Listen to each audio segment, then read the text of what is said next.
नमस्कार दोस्तों उत्तराखंड की राजनीति में समय समय पर भूचाल लाने के लिए जाने जाने वाले नेता हरक सिंह रावत आखिर अब किस बात को लेकर पछतावे की बात कर रहे हैं। हरक सिंह रावत की इन सारी बातों के आखिर क्या मायने हैं, यह सब आपको आगे बताएंगे। उससे पहले अगर आपने चैनल को अब तक सब्सक्राइब नहीं किया है तो बिना किसी देरी के सबसे पहले चैनल को सब्सक्राइब कर लीजिए।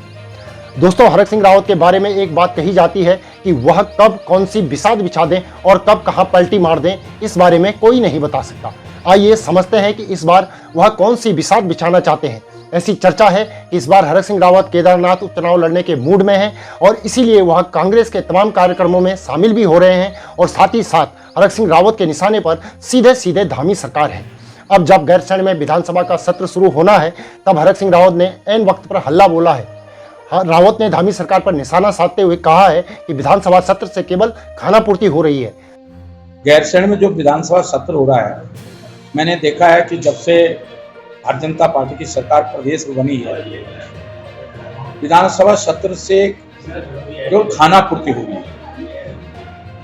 आनंद फानन में बजट पास किया जाता है, कोई बहस नहीं होती है। अगर आप देखेंगे तो भारतीय जनता पार्टी के कार्यकाल में जो विधानसभा सत्र हो रहा है वो एक तरह के केवल महसूसों की अनौपचारिकता होती है।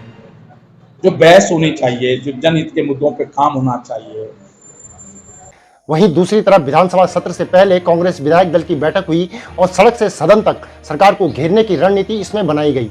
सदन में किन सवालों को उठाया जाए, इन सब पर चर्चा हुई और चर्चा का विषय धामी सरकार की नाकामयाबियां ही वही रही।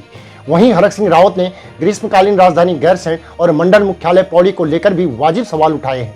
और गैरसैंण केवल खानापूर्ति के लिए राजधानी बनाया गया। अगर वो ग्रीष्मकालीन राजधानी ठीक से बने, मैं तो ये कह रहा हूँ, क्या गैरसैंण में राजधानी बनाएंगे जब पौड़ी मंडल मुख्यालय है और हम पौड़ी में आज तक न कमिश्नर को, न डीआईजी को, न शिक्षा विभाग को, न कृषि विभाग के अधिकारी हों। जो मंडल के अधिकारी हैं, जब से उत्तराखंड बना है तब से मंडल के अधिकारी पौड़ी में कितना रहते हैं। जब मंडल के अधिकारी, कमिश्नरी के अधिकारी पौड़ी में नहीं रह रहे, अपने मुख्यालय में नहीं रह रहे, हम क्या उम्मीद करते हैं कि गैरसैंण में जो है वहां राजधानी बनाकर वहां कोई अधिकारी रह सकता है। हरक सिंह रावत के यह सवाल भले ही अब तक उत्तराखंड की तमाम सरकारों से हों, लेकिन इसका जवाब शायद ही किसी को मिल पाए। वहीं हरक सिंह रावत ने यह माना कि भारतीय जनता पार्टी सरकार के मंत्री रहते हुए उनसे भी गलती हुई है और वह भी दोषी हैं, क्योंकि मंत्रालय होने के बावजूद वह उत्तराखंड की जनता के लिए कुछ कर नहीं पाए। ये सरकार बिल्कुल युवाओं की उपेक्षा कर रही है। जब से मैं, भले ही सरकार में मैं भी मंत्री रहा हूँ और मैं अपने आप को दोषी मान रहा हूँ, इसलिए 5 सालों सरकार में भी मंत्री रहा हूँ, लेकिन 7 साल हो गए, 7.5 साल हो गए भाजपा की उत्तराखंड की सरकार। 7.5 साल में कितनी नौकरियां लगी हैं, लोक सेवा आयोग से, अन्य से, चयन आयोग से, आप बताएं कि क्या लगी। हर नौकरी में भर्ती घोटाला है। उत्तराखंड में अगर कोई रिकॉर्ड बना है भर्ती घोटाला का तो ये भारतीय जनता पार्टी की सरकार में घोटाला।